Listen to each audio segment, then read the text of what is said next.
I'm 72 years old. My name is Margaret, but everyone used to call me Maggie. I raised 3 children by myself after my husband died when I was 43. I worked 2 jobs most of my life, one at a hospital cafeteria during the day, another cleaning offices at night. I did what I had to do. That's what mothers do, right? We sacrifice. We give everything we have so our children can have better lives than we did. My son, David, he was my youngest. Always my baby boy. Even when he grew up, got married, had his own kids, he was still my baby. I loved him more than my own life. I would have walked through fire for that boy. And for years, I thought he felt the same way about me. When David married Christina 15 years ago, I tried so hard to make her feel welcome in our family. I really did. She was pretty, ambitious, always dressed nice. Came from a well-off family. I could tell from the start she looked down on me a little bit, the way she'd glance at my old furniture, my outdated clothes. But I told myself I was being paranoid. I told myself she was just young, and we'd grow closer over time. We didn't. But I kept trying. When they had their first baby, Emily, I was there at the hospital. Held that beautiful little girl in my arms and cried tears of joy. 2 years later came Jacob. I loved those grandchildren like they were my own. I'd babysit whenever they needed me. I'd bring over food. I'd slip David money when things got tight, even though my Social Security check wasn't much. 5 years ago, David and Christina ran into some financial trouble. Christina had quit her job to stay home with the kids, and David's salary as a sales manager wasn't quite enough to cover their mortgage, their car payments, the private school they insisted on for the kids. They were stressed. I could see it wearing on them. I own my house outright. It was a small 3-bedroom place in a decent neighborhood, nothing fancy, but it was mine. I'd paid off the mortgage 10 years earlier, and it was the only thing of real value I had in this world. My little piece of security. One Sunday afternoon, David came over alone. I made him his favorite, pot roast with mashed potatoes, the way I'd made it since he was a little boy. We sat at my kitchen table, and he looked so tired, so defeated. "Mom," he said, "I don't know what to do. We're drowning. The bank is threatening to foreclose on the house. Christina is stressed to the point where she can barely function. The kids are starting to notice the tension." My heart broke for him. "What can I do to help, sweetheart?" He looked down at his plate. "I hate to even ask this, but what if you moved in with us? We have that extra bedroom, and you're here, all alone anyway. You could help out with the kids, and we could rent out your house to bring in some extra income. It would save us, Mom. Really save us." I should have thought about it longer. I should have talked to my daughter, Linda, who'd always been more practical than me. But I looked at my son's face, and all I could think about was how I'd do anything to help him. Anything to make his life easier. "Okay," I said. "If that's what you need, okay." His face lit up like Christmas morning. "Really? Mom, you're amazing. This is just temporary, I promise. Just until we get back on our feet." That was 5 years ago. I sold most of my furniture, packed up my clothes and a few personal items, and moved into their spare bedroom. It was small, smaller than I remembered when I'd visited before. But I told myself it was fine. It was temporary. At first, things seemed okay. I helped with Emily and Jacob. I'd get them ready for school in the mornings while David and Christina got ready for work. David had gone back to working longer hours, and Christina had taken a part-time job. I'd pick the kids up from school, help with homework, start dinner. The kids seemed to enjoy having me around. Emily would tell me about her day, and Jacob would show me his drawings.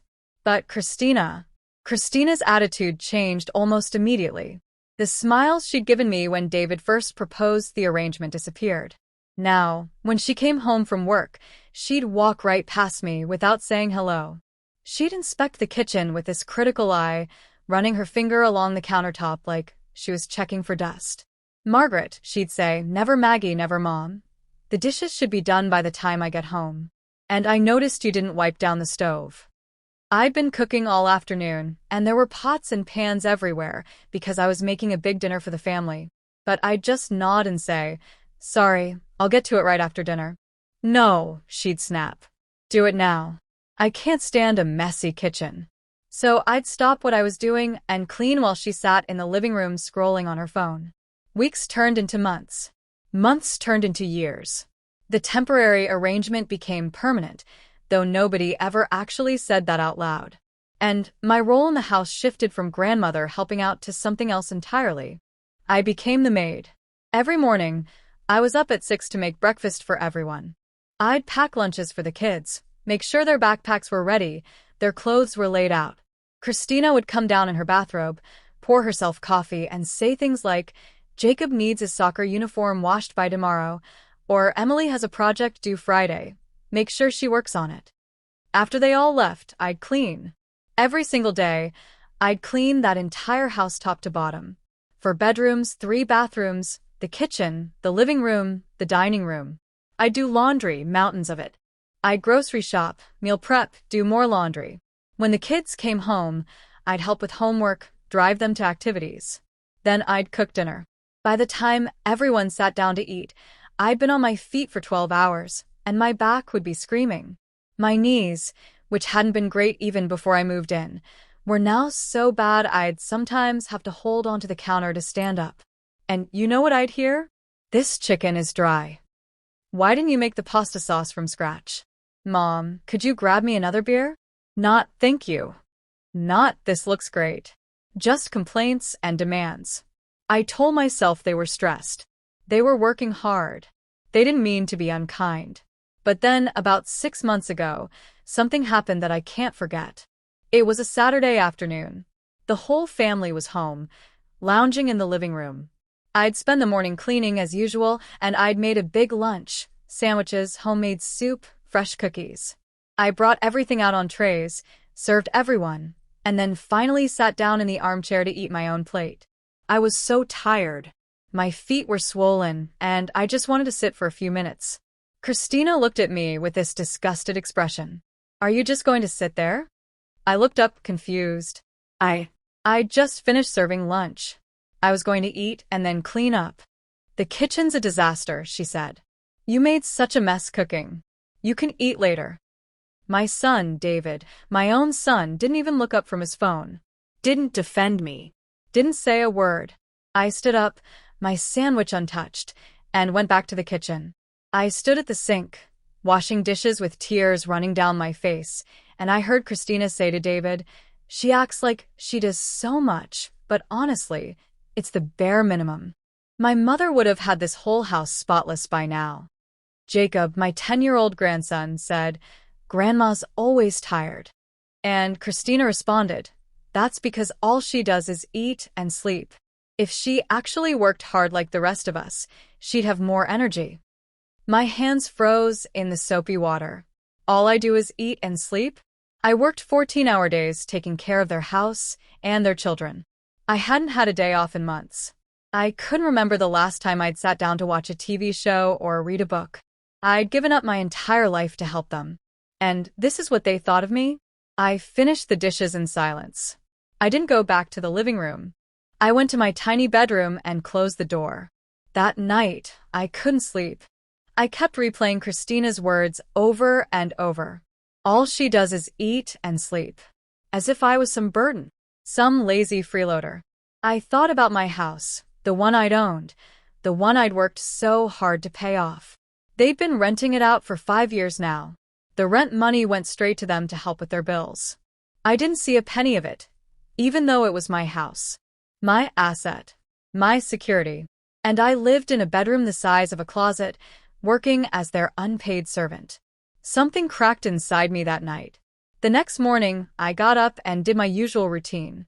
Made breakfast, cleaned, got the kids ready. But I did it quietly, mechanically. I was thinking. Over the next few days, I started paying closer attention to things. Really paying attention. I noticed that Christina never said please or thank you to me. Not once. She'd bark orders like I was her employee. No, worse than an employee because you at least pay employees. I noticed that David avoided me. He'd come home, give me a quick, "Hey, Mom," and then disappear into his den or the bedroom. We never talked anymore. Never sat down together. It was like I was furniture to him. I noticed that Emily and Jacob, sweet as they were, had started treating me the same way. Grandma, make me a snack. Grandma, where's my homework? Not asking, demanding. I'd raised them to do this. By never standing up for myself, by always saying yes, by making myself invisible, I taught them that this was acceptable. I was 72 years old, and I'd become invisible in my own son's house. One afternoon, I went to my bedroom and pulled out a box from under the bed. Inside was all my important paperwork, birth certificate, social security card, bank statements, and the deed to my house. My name was still on it. Legally, it was still mine. I sat there looking at that deed for a long time. Then I picked up my phone and called Linda, my daughter. Mom, she answered. Is everything okay? You never call in the middle of the day. Linda, I said, I need to talk to you about something. I told her everything. The whole story, stuff I'd been too embarrassed to share before. The way Christina treated me. The way David ignored it. How I worked myself to exhaustion every single day and was treated like a burden. Linda was quiet for a moment. Then she said, very calmly, Mom, you need to leave. Today. But David is a grown man who's letting his wife treat his mother like garbage. And he's complicit in it. Mom, you don't owe them anything. You've given them 5 years of your life. You've given them the rental income from your house. What have they given you? A bedroom and contempt. Hearing my daughter say it out loud made something click into place. What should I do? I asked. Pack your things. Come stay with me and Robert. We have plenty of room. And Mom, that house is yours. You don't have to let them keep profiting off of it. That evening, while everyone was home, I made dinner as usual. Pot roast again, David's favorite. Ironic, isn't it? We all sat down at the table.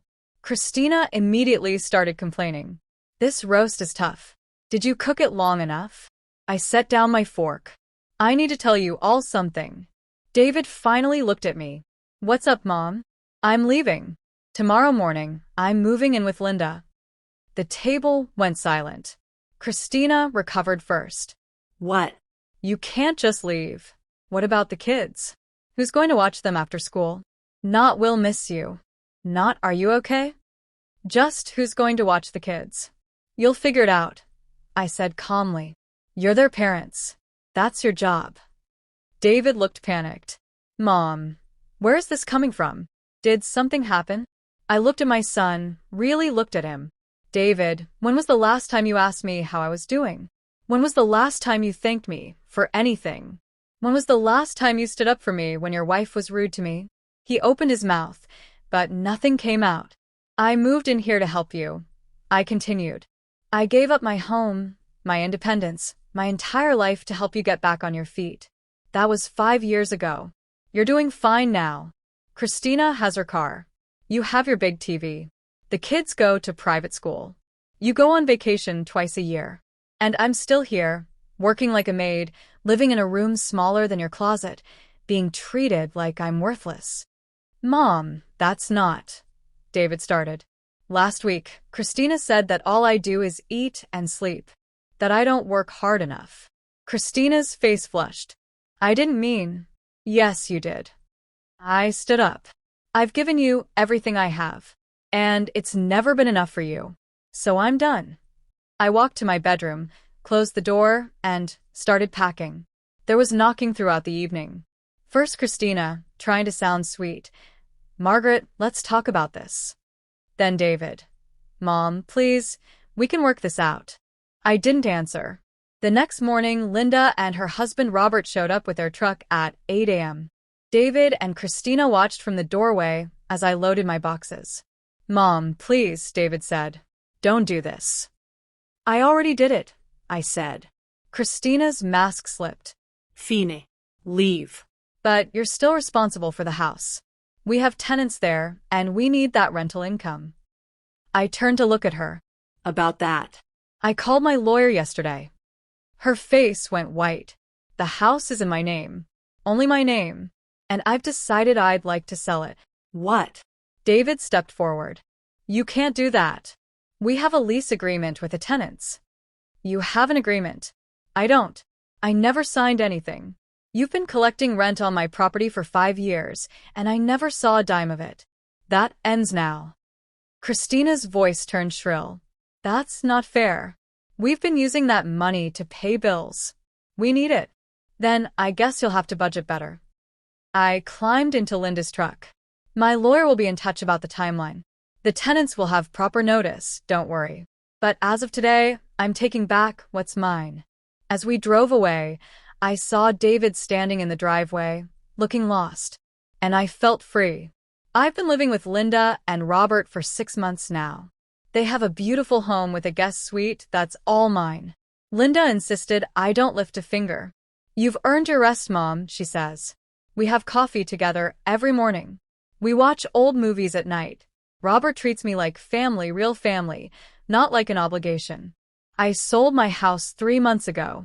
The market was good, and it sold for almost 3 times what I'd originally paid for it. After taxes and fees, I walked away with enough money to live comfortably for the rest of my life. I don't have to worry anymore. I put a chunk of it in savings.